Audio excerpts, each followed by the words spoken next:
Are you making gains every week? Most people can't tell. As a result, they have no idea if what they're doing is actually working. I'm going to show you 4 simple methods that will determine if you've put on more muscle or not. One of, if not the most accurate way to measure your gains over time is by tracking what's known as your fat-free mass.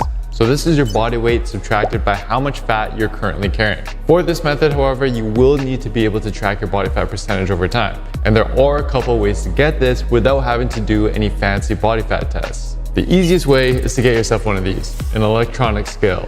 Now, many claim that these scales aren't very accurate, and while this may be the case in some circumstances, accuracy is actually not what we're worried about. What we are more concerned with is consistently tracking changes over time. And newer scales have been shown to do just that. For example, your scale may read that you're at 20% body fat when in reality you're actually at 15%. But if you were to lose or gain 5%, then your scale would be able to accurately pick that change up, which is all that we need. And for those without a scale, a good quality one like the one I have here, it's not expensive at all. In fact, you can pick one up on Amazon for less than 30 bucks, and I'll leave a link in the description box down below to one that I'd highly recommend. An alternative to this that is a little bit more cumbersome yet doesn't require a scale is to estimate it based on circumference measurement formulas, which have been shown to be accurate within 1 to 3%. One of the most well-known and accurate of these formulas is the US Navy equation, something that we incorporate into our Built with Science programs. To use it, for men, this will require you to enter your height, your weight, your neck, and your waist circumferences. For women, you need to enter the same information, but also add in your hip circumference.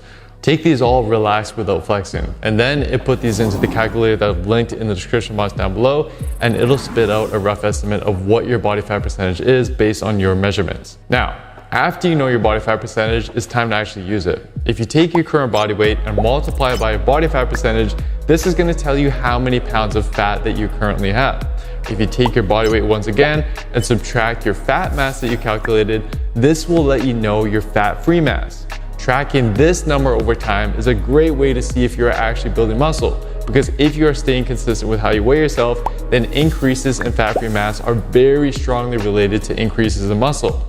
As for how fast this should be increasing, as a point of reference, research finds that on average, participants gain about 3 to 4 pounds of fat-free mass over a 12-week training program, which breaks down to about 1 pound per month. Less trained individuals will obviously be able to gain more muscle at a much faster rate, whereas more advanced individuals should expect to gain at a much slower rate. Another practical way for you to track progress is just to measure the circumference of your muscles. In a 2020 study, researchers measured the changes in the size of the biceps after 10 to 12 weeks of training using ultrasound or a much more practical method, arm circumferences. Both methods did not significantly differ in tracking the percentage change in size. So, how can you practically apply this? Well, the easiest way is to just pay close attention to how your clothes fit. Are the sleeves on your shirt tighter? Are your jeans fitting tighter than normal? These are all good indications that you have indeed put on muscle. An even better recommendation though is to actually measure and track the circumference of your bicep and your thigh over time. This is going to give you good insights into the overall growth occurring in both your upper and your lower body. To achieve the best measurement for the upper body, flex your bicep and measure around the largest area of the muscle. For the best results, take 3 measurements and average them together. For the lower body, sit upright with your dominant leg propped up straight out in front of you. Flex your leg and take a measurement at the halfway point. Just like the bicep, repeat this 2 more times and take an average. You may want to also take a measurement at the largest part of your butt just to keep track of those booty gains as well. As for how fast these measurements should be increasing, 8 to 12 weeks of training has been found to result in an approximate 4 to 6% increase in circumference in the arm and thigh. So about a 2% increase per month is what you can expect. This means that someone with 15-inch arms could expect an increase of about half an inch to an inch over the course of 2 to 3 months. The downside with this method though is that fat gain can actually start to complicate things, which is where the next 2 methods can help fill in that gap.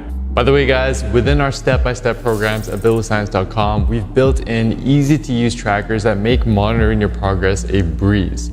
I'll talk more about these programs at the end of the video. For now, let's move on to method number 3. Perhaps the most practical method is progress pictures. When done properly, this can help you visually see the added muscle and increased size that you've actually put on. But it's not as simple as finding your closest mirror and snapping a pic whenever you think you look good.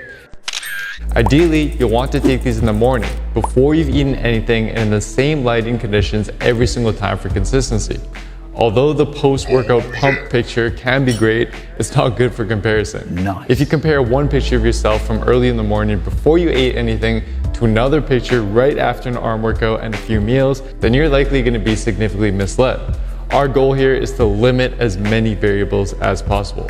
In addition, when taking these photos, try to take a few different angles, flex and unflex. Take these every 2 to 3 weeks and assess the differences. If you're newer to the gym, then you'll notice significant changes pretty quickly in as little as 4 to 6 weeks and dramatic changes over time. For example, here's Michael, a Built with Science member who went from 106 pounds to 130 pounds in his first 8 months of training. On the other hand, for those who have been consistently training for over a year, you should only expect to see minor differences every 6 to 8 weeks, and even then it will be quite subtle. But this will add up to significant improvements over the course of several months. Now, do note that while you are building muscle, it's often inevitable that you will gain at least a small amount of fat as well. As a point of reference, even if your diet and training is on track, weight gain typically occurs as 75% lean mass and 25% fat mass. This means that if you put on 5 pounds of muscle, it's very likely that this will be accompanied by a little over a pound of fat.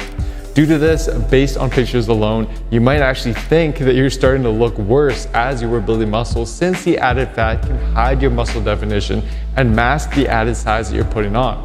In many cases, you won't truly be able to visually see the added muscle that you put on until after you commit to a diet to shred off the excess fat. Adrian's 9-month transformation from our Built with Science program showcases this process quite well. So realize that while progress pictures may be easy and convenient compared to the other methods, they can be very misleading in certain cases, and there are a lot of variables that you need to control for. During your first 12 weeks or so of training, the rapid increases in strength that you experience are mostly due to neurological changes as you get more skilled with your movements, as opposed to actual muscle growth. As you become more trained, however, the role that neurological factors play in strength decreases and the role that muscle growth plays increases.